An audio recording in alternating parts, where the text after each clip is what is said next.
tuning in to episode 26 of the Rewinding Minute. I'm your host, Leon, and I'm joined by special guest, Vin Jay. What's going on? How's it going, man? Going well, man. How about yourself? I'm good.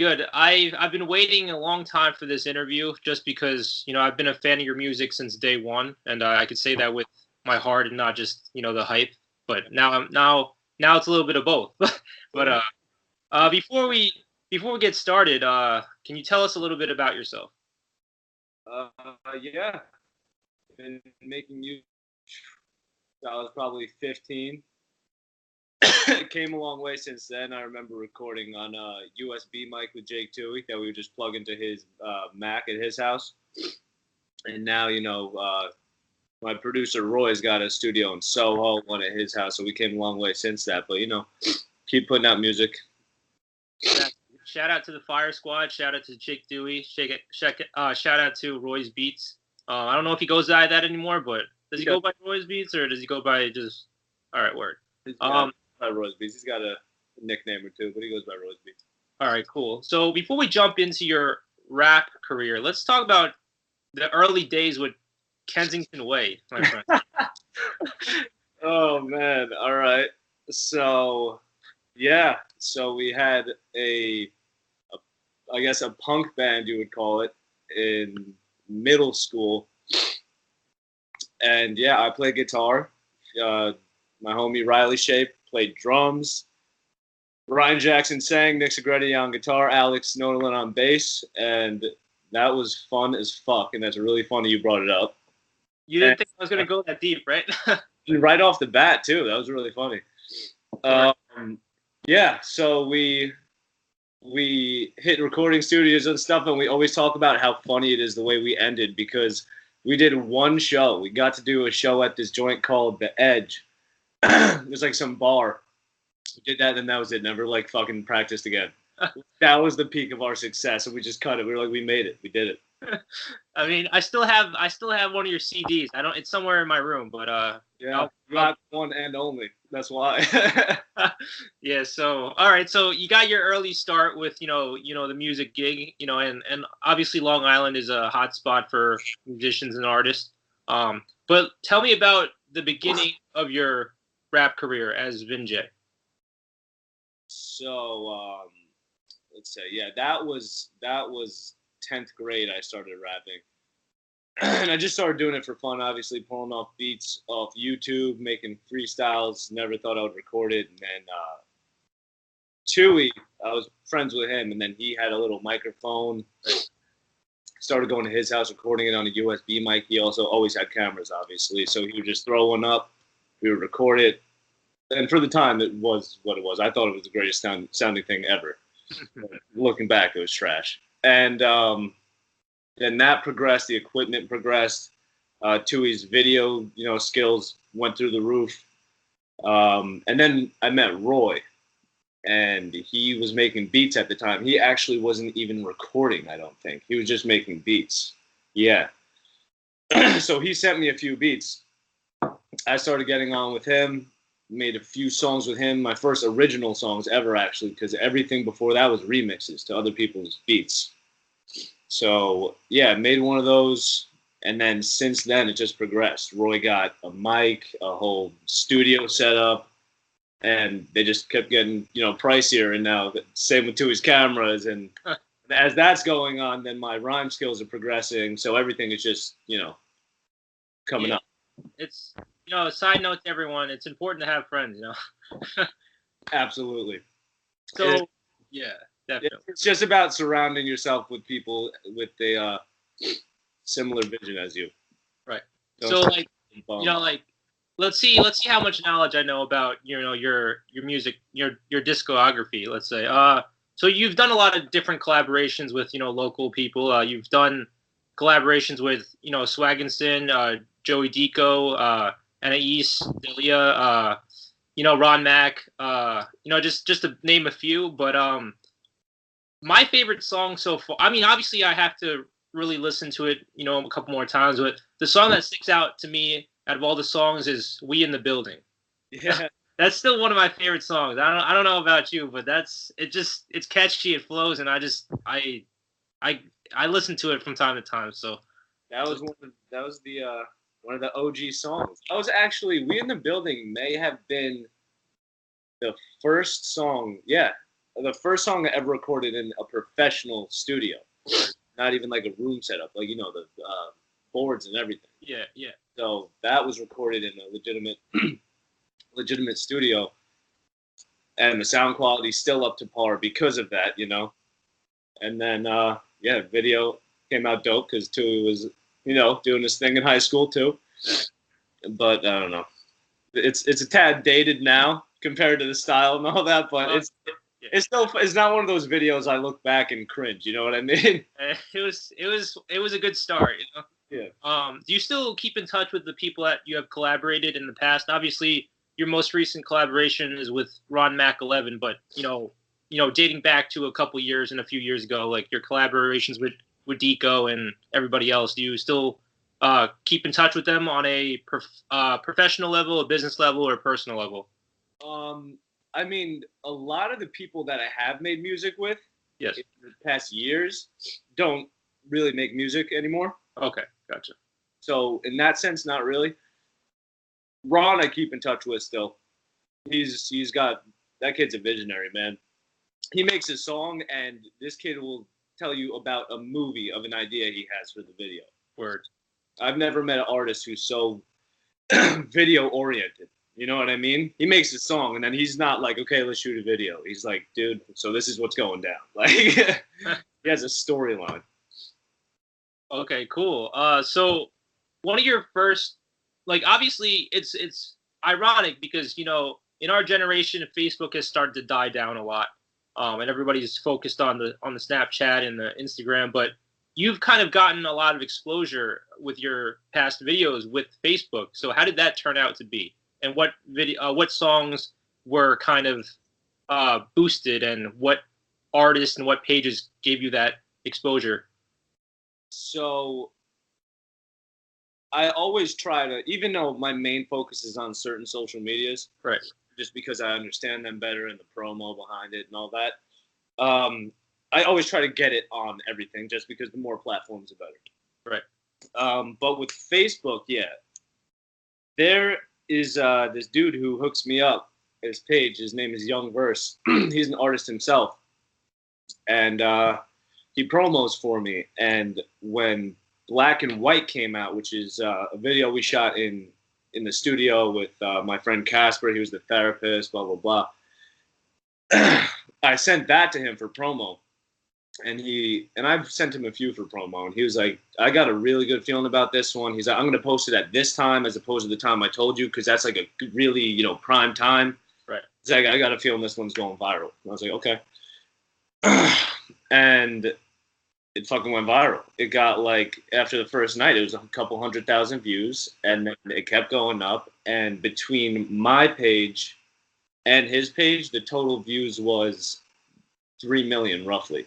Word. Oh. And then we didn't even promo the YouTube one. The link wasn't in that video, nor above it, etc., etc.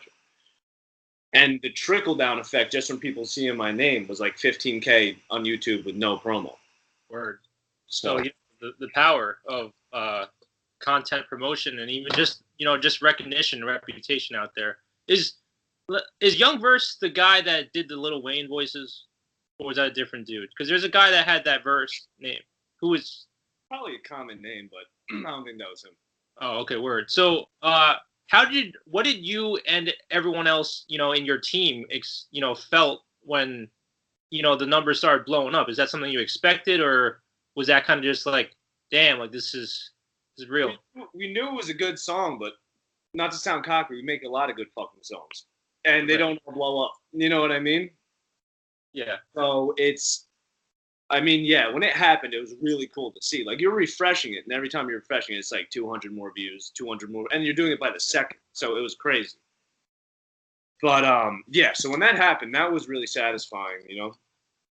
Felt like hard work paid off and all that. Exactly. So okay, so let's jump into, we're going in like chronological.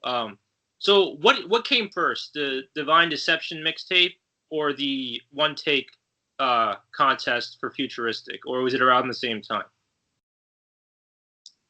Divine Deception was first. Okay, so can you tell us a little bit about that mixtape and how that came to be? And yeah, definitely. So, I don't think the plan initially was to make a full tape. I always liked dropping song by song, but I wanted to change it up. Word. So, the idea behind the tape, and I actually, no one knows this. This isn't like connected with the tape, but,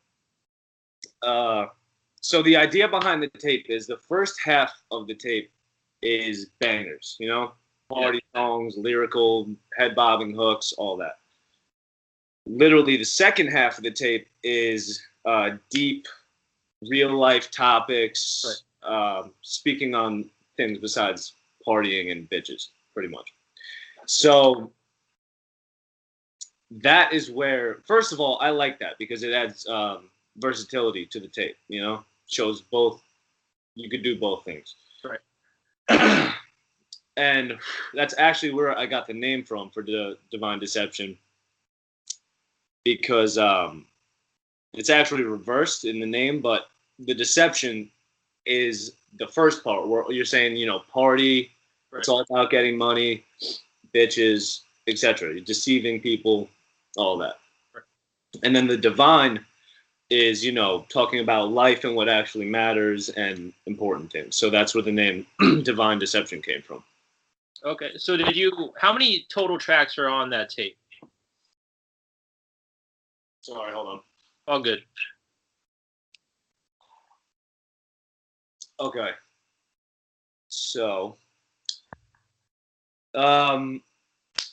altogether, in reality, there's probably, I don't know, eight altogether. But what had happened was with the release.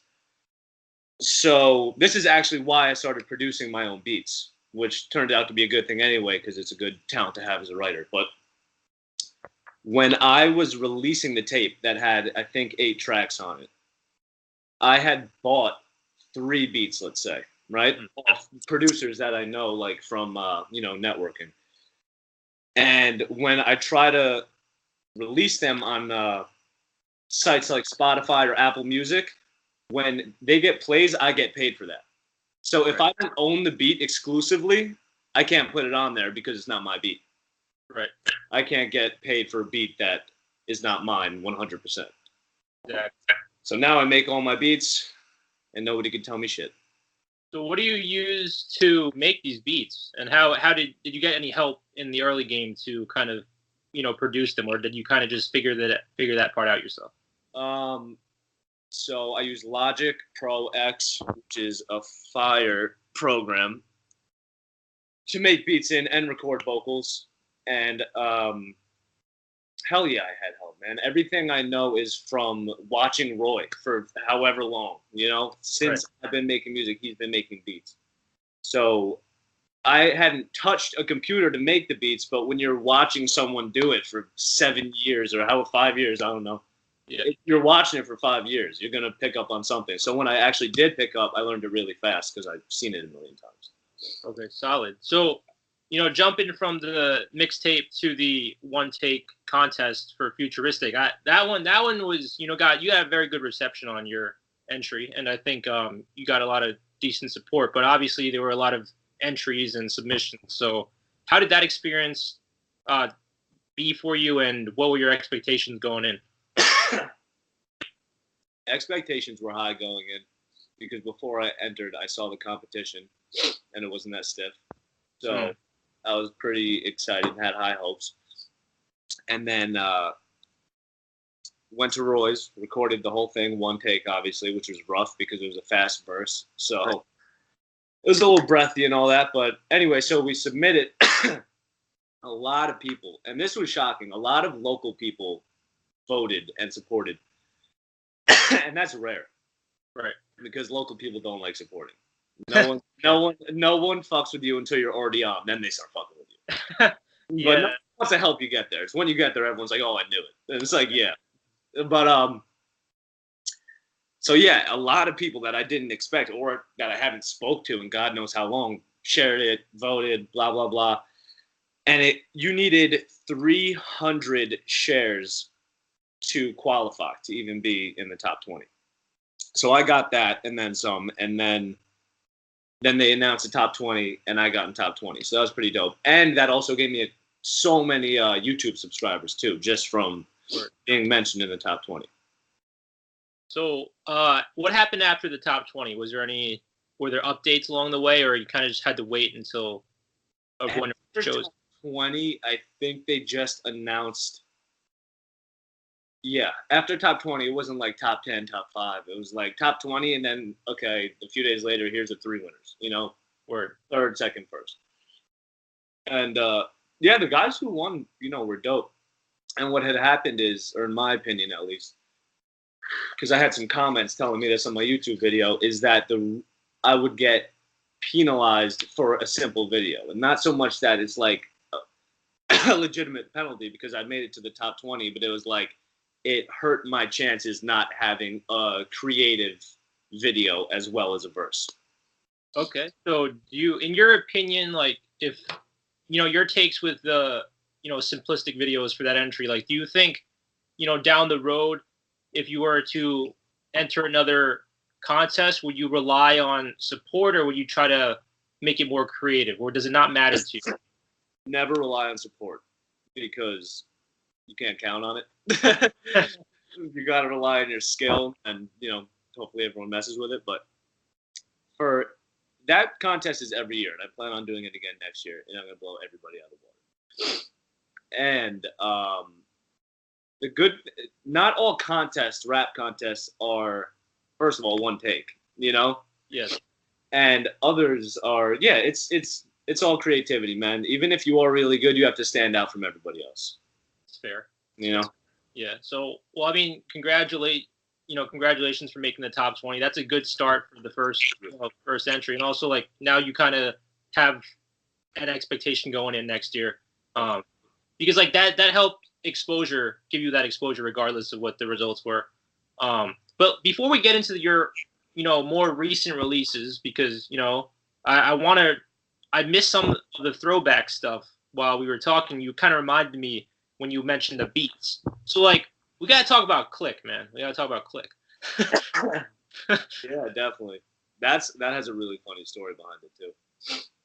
Yeah, that was one of the best ones It's funny, but it's also like, hey, this is the Click, man. And do you still talk to those people that appeared in that video? Most of them. So, that story. So, the song Click, real song Click, came out. Tui told me about it. He was on top of it. He's like, dude, the song came out. It's going to be all over the place. You got to get on it. I said, okay. So I listened to the beat this day that he tells me. Write the whole song. So we're in high school. And we actually, our boy at the time, Jake Ferring, was going to BOCES for, audio and recording and all that shit. So we dipped from school, hopped on the BOCES bus, which we didn't go to. We didn't go to BOCES. And we fucking end up at BOCES, record the song at BOCES, finish, get caught, get in trouble. They called the guidance counselor to tell us we snuck into BOCES. He didn't care. And then it's time to leave. And we missed the bus, and we don't even go there. Now the BOCES bus had to come all the way back for fucking kids who don't even go there. Oh. And next day, I think, or whatever, we put out, then next day we shoot the video, put it out, and I had commented under a YouTube video, check out my remix to Click. And at this time, the real song Click was blowing up. It was getting hundreds of thousands a day. And what had happened was, my comment got thumbs up so many times that it was the top comment for a long time. Word. So then when people would watch Click as it was blowing up, my comment was right there. So in turn, my video blew up along with it. See, like, a lot of social media promoting is free, man. You just got to be able to, get on the grind and take a chance with it. But let's talk about the battle.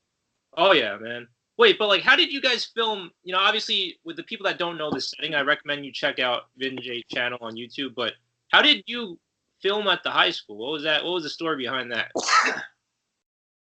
You're making me think, man. Yeah, I came prepared. You know what I'm saying? Yeah. Like you're making me dig into the memory bank. I don't even know if we asked anybody. I don't know. But I know we went after school hours. So we may have asked somebody. I don't remember. It's just funny because you kind of had a scene with the janitor, I think. Yeah. Yeah, I was like, oh, wow. All right, so, we've kind of dived into all areas of your, career thus far. But let's talk about, your more recent stuff, your collaborations with Ron Mack and, your newest, track, Beast Unleashed. Yeah. So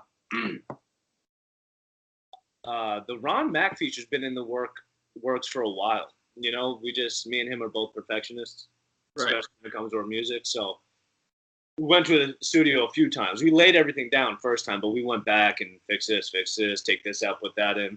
Right. And yeah, I've been wanting to work with that kid for a while because I respect his music. I don't get on a track with somebody if I don't like their music. Period. You know what I mean? Unless they are extremely famous and I don't like their music, at that point I don't really give a shit. But then I just get their fan base. But no, I'm just playing. No, but Ron, yeah, man, I like the kid's music. I think he's got talent. The kid could definitely rap. His videos come out sick. So we collabed. I made the beat for that, for Leave It on the Mic. I sent it to him. I was like, yo, let me know what you think. He liked it. He wrote to it. I wrote to it. Yeah, and then we eventually agreed on how the audio came out. And we had an incredible day of shooting with Tui because it was very, movie-esque. Oh, yeah, definitely. And, with people that are not familiar with Ron Mack, his music videos are a lot different. They're different in terms of style. There's a lot of narrative, a lot of storytelling to it. And some of them are a little bit gruesome. Some of them. It's caution. That's a disclaimer. But yeah, Ron Mack.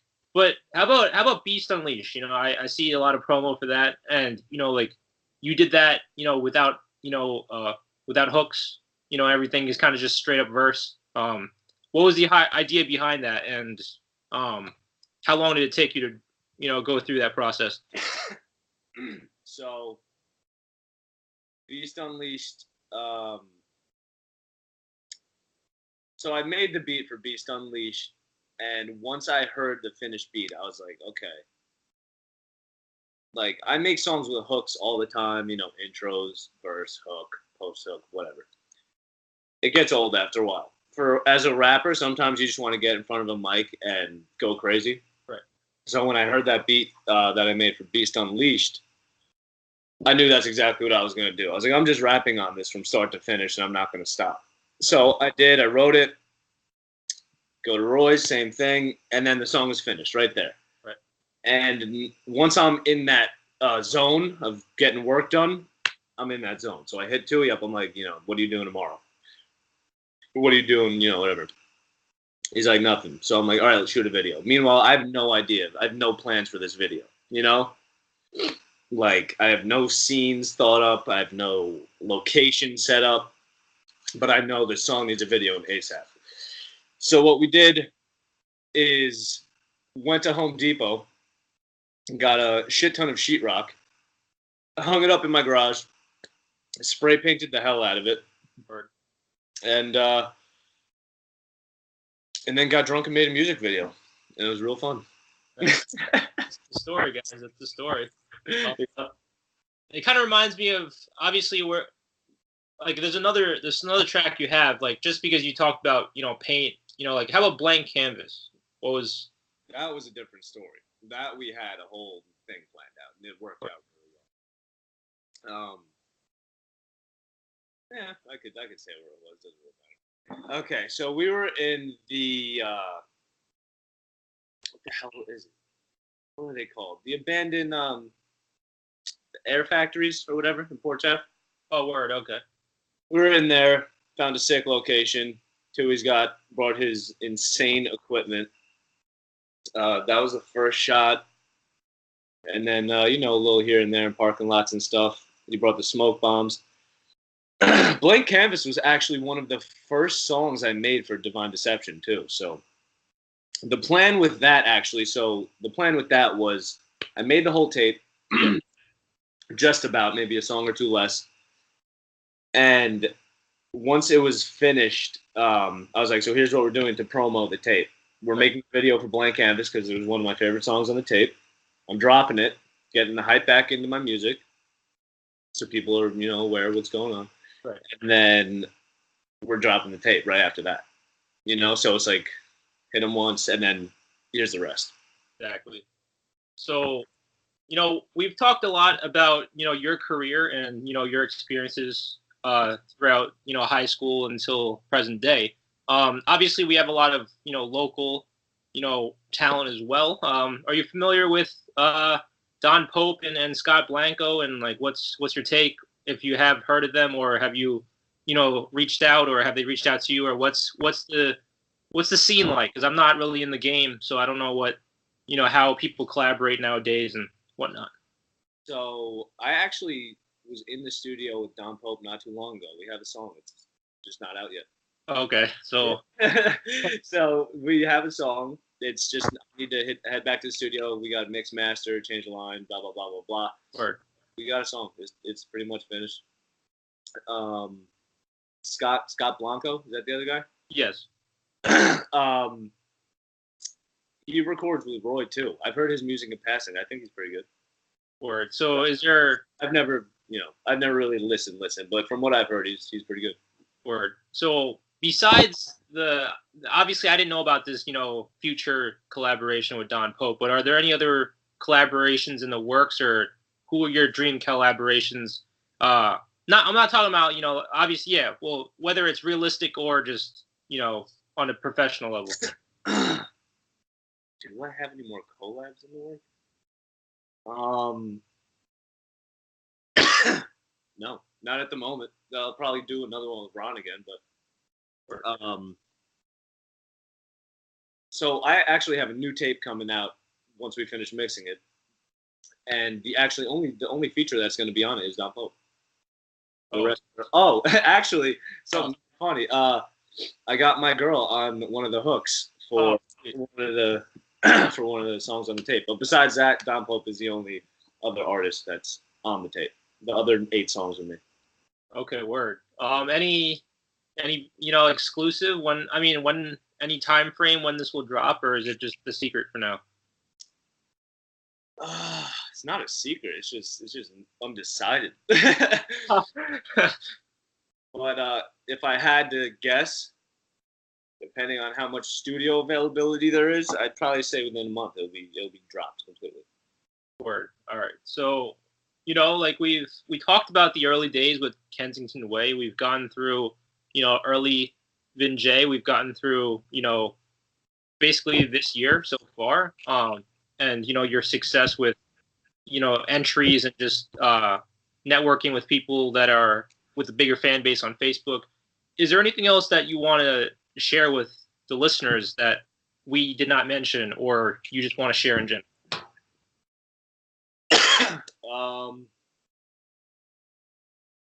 No, man, the new tape coming out in a month, hopefully. Every song on it is slaps. Hopefully more videos coming too. It's just a little bit more of a process when you add videos to them, you know. Word. But that's it, man. Tip of advice for artists: stay real. Don't ride the wave that everybody else is doing. You're gonna get lost in the noise. Stop being a bitch. That's you know, wisdom from Vin Jay. But before we start wrapping up, what's your goal? What's your end goal with, you know, this personal goals, or just career wise? Like, are you always going to be Vin Jay? Are you going to go by a different name? Or are you going to do another, you know, career within the music industry? Or are you going to just stay 100% what you're doing? So, definitely going to always stay Vin Jay because it's authentic. It's my real name. Right. and it's been that since day one. The end goal, regardless of what way you spin it, whether it's being famous, whether it's being a rapper, whether it's I get nasty at beats and I make money off that. The end goal, and it always has been, is to make a living off music, point blank period. That's solid. Whether that's $100 million or, enough to fucking feed a family. If you're living off what you like to do, you win. Exactly. I mean, you can make your dreams come true. You just play the lotto tonight and see what you could get. Oh, absolutely. All right. So what are your handles and how can we reach you and bookings or, other stuff, gigs like that? Like how can the listeners reach you? Like, what do you want? What are your handles and all that. So hope I don't fuck this up because all of them are different, I'm pretty sure. Instagram is at realvinjay, Vinjay. Twitter is at it's Vinjay, same spelling. Facebook is just, you type in Vinjay, it'll pop up. And those are the three, man. Word. So are you doing any, shows and whatnot? Like, because a lot of people are doing shows and gigs, but are you into that, or have you been doing any, or are there any coming up, or what's your take? I've done. Here's the thing. If I'm gonna do a show, it's gonna be to expand my fan base. I'm not gonna do a show locally at for people that I just know, because then what's the point? I don't expand my fan base. Word. So, no, I've done a show. I think it's really cool. I opened up for Chris Webby. That was really fun. And Justina Valentine. And that was awesome. And I got respect from the people in the crowd. And none of them knew me before that. And then they're all dapping me up afterwards. So that's networking, Word. But yeah, no, I love performing. If that's, the question. I love performing. Definitely want to do a show again. It's just got to be for the right reasons, That's fair. All right, man. Well, it was good catching up with you. Vin Jay, everybody, please go, check him out on Instagram, Facebook, Twitter. Where can we find your music? Spotify, Apple Music, what's YouTube? The most of it's on YouTube. Roughly the same amount on SoundCloud. And you got some on Spotify, Apple Music. Working on getting all of it on everything, The next tape will absolutely be dropped on all platforms. Word. Well, thank you for tuning in to episode 26 of the Rewinding Minute. I'm your host, Leon, and this was a interview with rapper Vin Jay. Thank you, man. Peace.